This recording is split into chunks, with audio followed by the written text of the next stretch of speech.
इस वीडियो में हम बेनब्रिज मास स्पेक्ट्रोग्राफ इसके बारे में डिस्कस करेंगे। बेनब्रिज द्रव्यमान स्पेक्ट्रम लेखी। इसके अंदर कोई भी गैस है, चाहे नियोन है, चाहे हाइड्रोजन गैस है, उसका Q/m क्या होता है, यानी Q उसका जो चार्ज है और m उसका जो द्रव्यमान है, उसका रेशियो, उसका मान ज्ञात कर सकते हैं। अगर Q का मान दिया हुआ है तो m उसका मास ज्ञात कर सकते हैं। अब इसका जो अरेंजमेंट है वो इस डायग्राम से हम समझ सकते हैं। ये देखें तो ये एक डिस्चार्ज ट्यूब है। लो प्रेशर पर, निम्न दाब पर इसके अंदर कोई गैस भरी हुई है, मान लो नियोन गैस भरी हुई है। इसके अंदर कैथोड और एनोड लगे हुए होते हैं और दोनों के बीच हाई वोल्टेज अप्लाई करते हैं, उच्च वोल्टता देते हैं।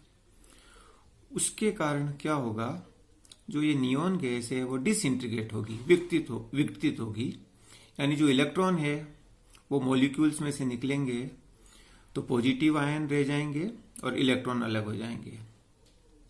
अब उन पॉजिटिव आयन्स को इस ट्यूब में से स्लिट S1 और S2 में से गुजारा जाता है। जब इसमें से गुजारते हैं तो हमें यह एक नैरो बीम के रूप में प्राप्त होती है, संकीर्ण किरणावली के रूप में प्राप्त होती है। ये जो पॉजिटिव आयन्स हैं, धन आयन, इनकी किरणावली को हम एक वेलोसिटी सेलेक्टर, वेग वर्णक व्यवस्था, इसके बारे में हम पहले डिस्कस कर चुके हैं। ये क्या होती है वेलोसिटी सेलेक्टर। ये दो प्लेट्स हैं P1 और P2। इन्हें हमने किसी डीसी सोर्स से जोड़ दिया है तो एक प्लेट पर पॉजिटिव आयन आ जाता है और दूसरी प्लेट पर सेम अमाउंट में नेगेटिव चार्ज आ जाता है। तो दोनों के बीच पोटेंशियल डिफरेंस डेवलप हो जाता है, जिसके कारण इन दोनों के बीच का जो स्थान है वहां इलेक्ट्रिक फील्ड एस्टेब्लिश हो जाता है, विद्युत क्षेत्र स्थापित हो जाता है और इलेक्ट्रिक फील्ड की डायरेक्शन इस पॉजिटिव से नेगेटिव की ओर होती है और ये यूनिफॉर्म इलेक्ट्रिक फील्ड है। इसी तरह हमने एक मैग्नेटिक फील्ड भी दिखाया है जो क्रॉस से बताया है। इसकी डायरेक्शन वर्टिकली डाउनवर्ड है, ऊर्ध्वाधर नीचे की ओर है, यानी इलेक्ट्रिक फील्ड और मैग्नेटिक फील्ड म्यूचुअली परपेंडिकुलर है। अब जो आयन बीम यहां एंटर करेगी उसके लिए भी इलेक्ट्रिक फील्ड ट्रांसवर्स होगा और मैग्नेटिक फील्ड भी ट्रांसवर्स होगा, यानी यह दोनों फील्ड्स की लंबवत दिशा में एंटर करेगा, परपेंडिकुलर डायरेक्शन में। अब इसमें जो आयन आ रहे हैं वो अलग अलग वेलोसिटी के हो सकते हैं। तो जिनकी वेलोसिटी इलेक्ट्रिक फील्ड और मैग्नेटिक फील्ड के रेशियो के बराबर है, यानी इलेक्ट्रिक फील्ड E है, मैग्नेटिक फील्ड B है, तो वेलोसिटी E/B के बराबर है।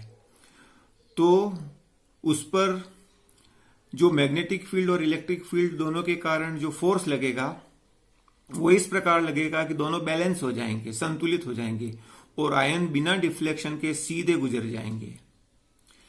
लेकिन जिन आयन की वेलोसिटी E और B के रेशियो के बराबर नहीं है वो नेगेटिव प्लेट की ओर अट्रैक्ट होंगे, आकर्षित होंगे और निरावेशित हो जाएंगे। तो एक पर्टिकुलर वेलोसिटी के आयन इसमें से बाहर निकलेंगे, इसीलिए इसका नाम वेलोसिटी सेलेक्टर है।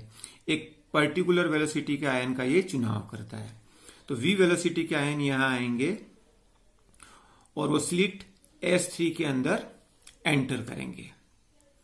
अब ये एक इवैक्यूएटेड डिफ्लेक्शन चेंबर है, निर्वातित विक्षेप कोष्ठ। इसके अंदर हमने कागज के तल के लंबवत अंदर की ओर चुंबकीय क्षेत्र लगाया हुआ है, मैग्नेटिक फील्ड लगाया हुआ है, inward perpendicular to the plane of the paper. तो जो आयन इसके अंदर एंटर कर रहे हैं उसके लिए ये ट्रांसवर्स मैग्नेटिक फील्ड हो जाएगा, अनुप्रस्थ चुंबकीय क्षेत्र, यानी चुंबकीय क्षेत्र की दिशा इसके लंबवत हो जाएगी। तो जैसे ही एंटर करेंगे मैग्नेटिक फील्ड के कारण फोर्स लगेगा, जिसके कारण वो सर्कुलर पाथ में गमन करेंगे। तो वृत्ताकार पथ बनाते हुए ये एक फोटोग्राफिक प्लेट लगी हुई है, उस पर ये टकराएंगे, एक स्पॉट बनाएंगे। तो यहां हम देखें कि जो आयन आ रहे हैं उसके लिए दो सर्कल बन रहे हैं, एक सर्कल छोटा और एक बड़ा। तो किस प्रकार ये दो सर्कल बन रहे हैं, तो इसको हम समझने का प्रयास करते हैं। तो यहां हम देखें the radius of the circular path, जो सर्कुलर पाथ बनाएंगे, वृत्ताकार पथ बनाएंगे, तो सर्कुलर पाथ में आयन को घूमने के लिए सेंट्रीपिटल फोर्स की आवश्यकता पड़ेगी, अभिकेंद्रीय बल की आवश्यकता पड़ेगी। तो वो जो अभिकेंद्रीय बल है, वो जो सेंट्रीपिटल फोर्स है, वो किसके द्वारा प्रोवाइड किया जाता है? मैग्नेटिक फोर्स के द्वारा, चुंबकीय बल के द्वारा। जो मैग्नेटिक फोर्स हम लगा रहे हैं बी डैश उस चैम्बर के अंदर, उसके कारण जो फोर्स लग रहा है क्यूवी बी डैश, उसके कारण उसको सेंट्रीपिटल फोर्स प्रोवाइड हो रहा है, अभिकेंद्रीय बल मिल रहा है। तो ये दोनों बल बराबर होंगे, ये बराबर होंगे तो आर का मान इन दोनों से ये आ जाएगा, यानी उनका पाथ सर्कुलर होगा, जिसके सर्कुलर पाथ की रेडियस ये होगी। उसकी वेलोसिटी ज्यादा है या उसका मास ज्यादा है तो सर्कुलर पाथ बड़ा होगा, उसकी रेडियस ज्यादा होगी। अगर मैग्नेटिक फील्ड ज्यादा है तो स्मॉलर सर्कुलर पाथ होगा, स्मॉलर रेडियस का होगा, छोटा वृत्ताकार पथ होगा।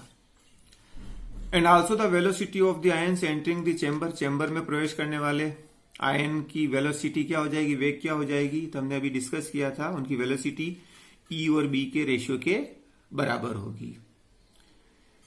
वो किससे निकालेंगे?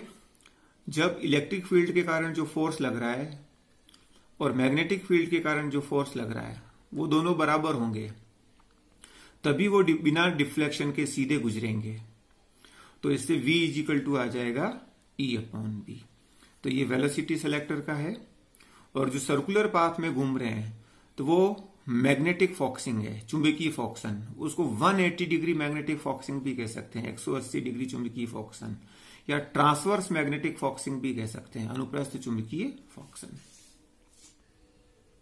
की रेडियस को हम ज्ञात कर सकते हैं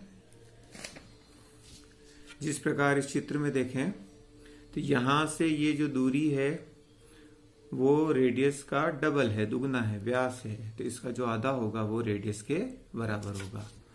तो हम रेडियस का मान ज्ञात कर सकते हैं। तो इस प्रकार कोई भी आयन है उसका Q/m क्या होगा, उसका मान इस फॉर्मूले से ज्ञात कर सकते हैं। E B B dash constant है तो Q/m will be proportional to 1/r।